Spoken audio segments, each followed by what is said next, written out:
focus on that. We can only focus on two things. Remember yesterday when we pre-qualify, what do? We want to know if the customer has a desire, and we want to know if they have the ability. Okay? These first three steps, we're bypassing everything. All we're doing is getting them to like us. So what we're going to do is motivate them to get the ability to buy, and we're going to motivate them to buy now. And here's how it works. The customer comes in. Let's just say it's appointment, because I know a lot of you, most of your deals are appointments. Most of them are appointments. The customer comes in. Now, if you have an appointment coming into your dealership, whether your BDC said it or your CDC said it or your salesperson said it, are they doing business with us already? Or is it just a fresh up? They're doing business with us already. So if it's an appointment, we need to treat them like they've been doing business with us already. So when the customer comes in, how was the greeting? Welcome to our dealership. My name is Daryl, and you are? Nice to meet you, Gardner. Sure is a great day, isn't it? We get that quick yes, right? Is this your first time to our dealership, or have you been here before? Never been here before. Oh, it's your first time. Awesome. Glad you came. Now, are you an appointment or just stopping by? I had an appointment with Bob. You had an appointment with Bob. Great. I'll get Bob for you right away. Follow me.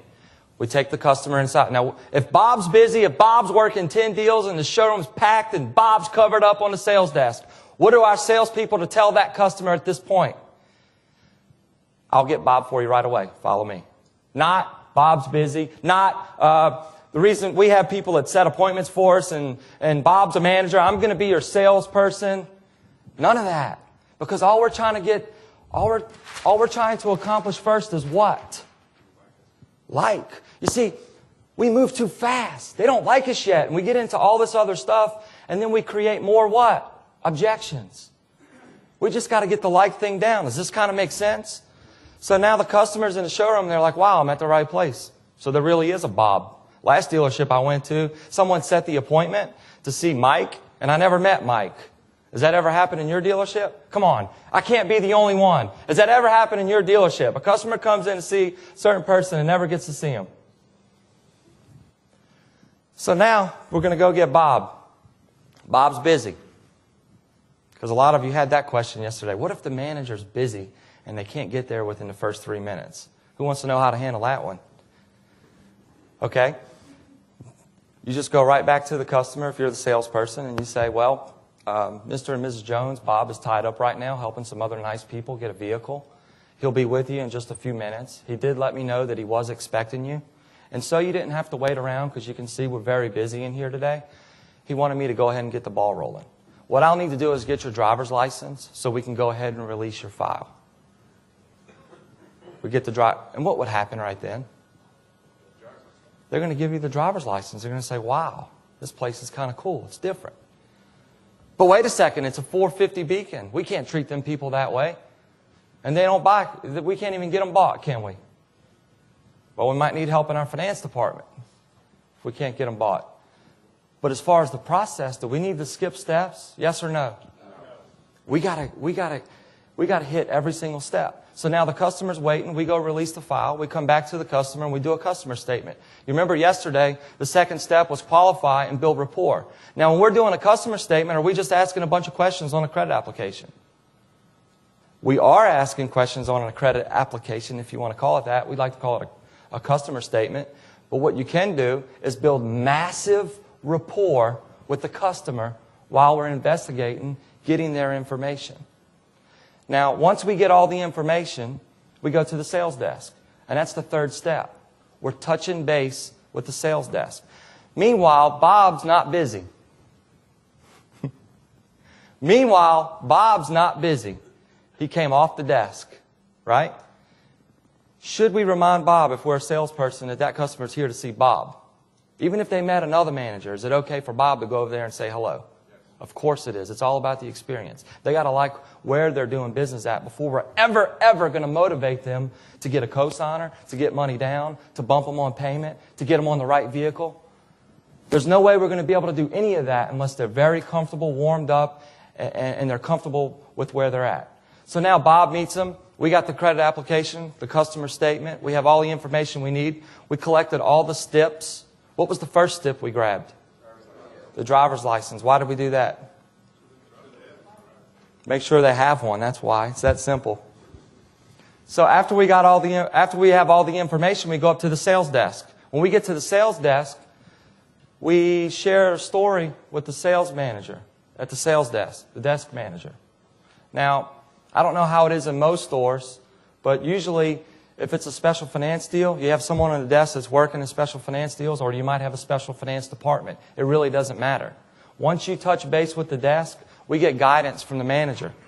As a salesperson, we're getting guidance from the manager.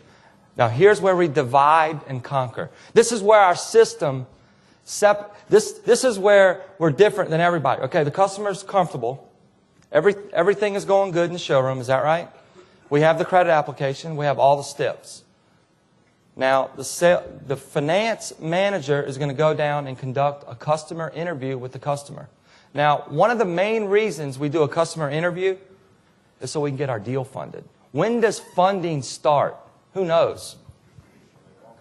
When they walk in the door. The average dealership thinks funding starts when you send the package off.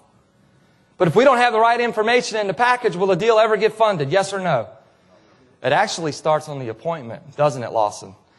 When we ask them to bring in the steps.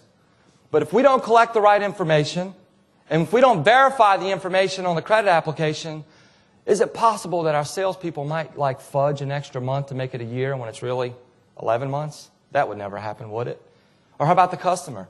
They would never be on the job 7 months and say, oh, I've been there about a year. And then a salesperson writes down a year. And then when it gets to funding, we find out there's a 3-month job gap. You got a $4,000 deal. Your contracts in transit list is this long. And when you're looking at the contracts in transit list, they're like, what about Brown? What's going on with that deal? And you take a look at it and they say, well, that's a bounce contract. It's coming back from CPS. Had a job gap. And then who gets blamed? The finance manager. Because they didn't do the customer interview. Now, if the customer interview is part of your process, and the finance manager didn't do the customer interview, whose fault is it? What is it? It could be. What if they didn't even know the customer was there? Do you see how this... But you're absolutely right, it is, if they don't do it. But do you see how all this stuff works together as a team? You see, our process is in place for the whole dealership to be involved. Not for one man sitting on the desk or lady on the desk, another one on the floor just there waiting like a trained dog to go close something. We're interactive with each other. We have high levels of communication out on the floor between the salesperson and the customer, between the salesperson and the desk, between the desk and finance. Now, after we have the credit application and all the information and the finance interview is done, what kind of questions do you think we ask on the finance interview? Do you have any other source of income? How many times have we worked the deal and we said the customer didn't budget? And we said, that's not a deal. And then come to find out, what, an hour later? Hopefully the customer didn't leave yet. We found out they had extra income. Does that ever happen? Happens all the time. But if the interview was done, we would have that extra income. What else do we find on the customer interview? Besides job gaps, besides spouse. Now, this is not the time to ask for a cosigner. This is not the time to ask for money down. This is not the time to get into anything. As a matter of fact, if they're bringing up trade, payments, interest rate, what did we learn to do yesterday? Bypass it. At this point, we're getting them to settle down, and now they're listening. Now, if they volunteer, the spouse, then let's go ahead and get the information right now. And now, once we have all our information, we've done the interview, that finance manager goes back to the desk. Now, whether they can get that deal submitted yet or not, whether there's enough income or not, it could be $700 a month, it could be $5,000 a month, it doesn't matter. Whether the beacon is $395 or the beacon is $595, it doesn't matter. It does not matter. You see, us looking at beacons, making judgment is what's killing us in the car business. We're deciding who can buy and who can't buy, and then we're wondering why we're not selling what we should be selling. We're going to let the bank make a decision, but we got to know our programs. Don't get me misunderstood. But we're not judging. It's not time to judge. It's time to figure out what I need to do to make this deal. Is everybody with me so far? We need to figure out, what can I do to make this deal right now? What can I do to make this deal? That's all we're thinking. I mean, you can get anybody to show you that a deal's not a deal. Is that true? I mean, we're good at that, aren't we? We got to change our thinking.